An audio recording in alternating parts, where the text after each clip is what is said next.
الله وبركاته. الحمد لله حمدا كثيرا طيبا مباركا فيه واصلي واسلم على افضل الانبياء سيد المرسلين وعلى اله وصحبه اجمعين. সম্মানিত সুধী মণ্ডলী, আলহামদুলিল্লাহ আমরা একটু পরে ইফতার করতে যাচ্ছি, এই সময় আসলে দোয়া কবুলের সময়। আমি যে কথাটা বলতে চাই যে আলহামদুলিল্লাহ একটা বড় প্রতিষ্ঠান হওয়াটাই সবচেয়ে বড় টার্গেট না।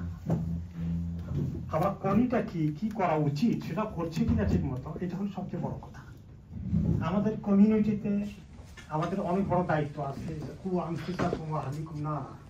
আমাদের ছেলেমেয়েরা নেক্সট জেনারেশন বড় হচ্ছে, এদেরকে লাইন মতো রাখা, ডিরেল না হয়ে যাওয়া, এই সোসাইটিতে ভালো জিনিসগুলো তারা অ্যাডপ্ট করুক আর খারাপ জিনিসগুলো তারা দূরে থাকুক, এগুলো জানার মতো এই যে এই নলেজটা তাদের কাছে অনেক সময় আমাদের যারা ওল্ডার জেনারেশন আছেন তাদের পক্ষে কমিউনিকেশন সম্ভব হয় না।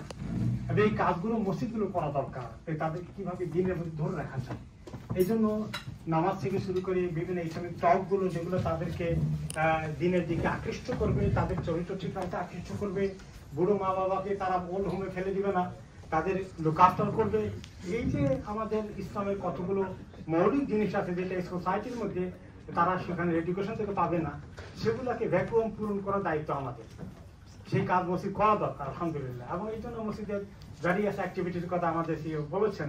গতকালকে রাত্রেও তারাবির পরে আমাদের পরে আরো 1 ঘন্টা দেরি হয়েছে, 2 জন শাহাদা নেওয়ার জন্য বসে আছেন আলহামদুলিল্লাহ। তো এই যে একটা সুযোগ আল্লাহ তাআলা দিয়েছেন আপনাদের মাধ্যমে, এই যে একটা এই পরিচয় হয়ে গেছে এই মসজিদে, মানুষ এখানে ইসলামকে খুঁজতে আসে, এটা কি সবার আমাদের সবাই সহযোগিতার পক্ষে সম্ভব হয় না, না হলে কি হতো? তো আল্লাহ তাআলা এটা আমাদের কমিউনিটিকে তৌফিক দান করেছে।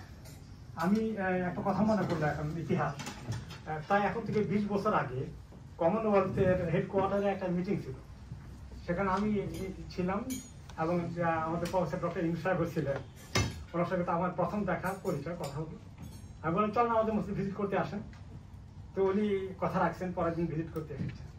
আমি ওনাদেরকে অনেক অ্যাক্টিভিটিস আমরা কি করি নন মুসলিমদের জন্য, পুরুষদের জন্য, বাচ্চাদের জন্য, মহিলাদের জন্য সব কিছু বললাম অনেক কিছু। বলে আপনারা তো যে মদিনা রাসূলুল্লাহ সাল্লাল্লাহু আলাইহি ওয়াসাল্লাম মদিনা মসজিদের কনসেপ্টে কাজ করছেন।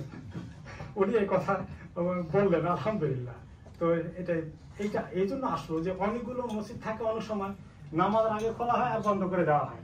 এত বড় মসজিদ ফাঁকা পড়ে আছে সারা রাত, তাই না? কিন্তু মসজিদের পারপাস হচ্ছে কমিউনিটিকে ধরে রাখা, কমিউনিটির সব কিছুকে যেগুলো অন্য কিছুতে ফিল আপ করতে পারবে না সেই কাজগুলো করা আলহামদুলিল্লাহ। বিশেষ করে আমাদের যে নেক্সট জেনারেশনকে মানুষ করার দায়িত্ব যে কি পরিমাণ ডিফিকাল্ট হয়ে গেছে, আমাদের অনেকেই ছেলে মেয়েকে মানুষ করতে না পেরে প্রচন্ড হতাশায় আছেন।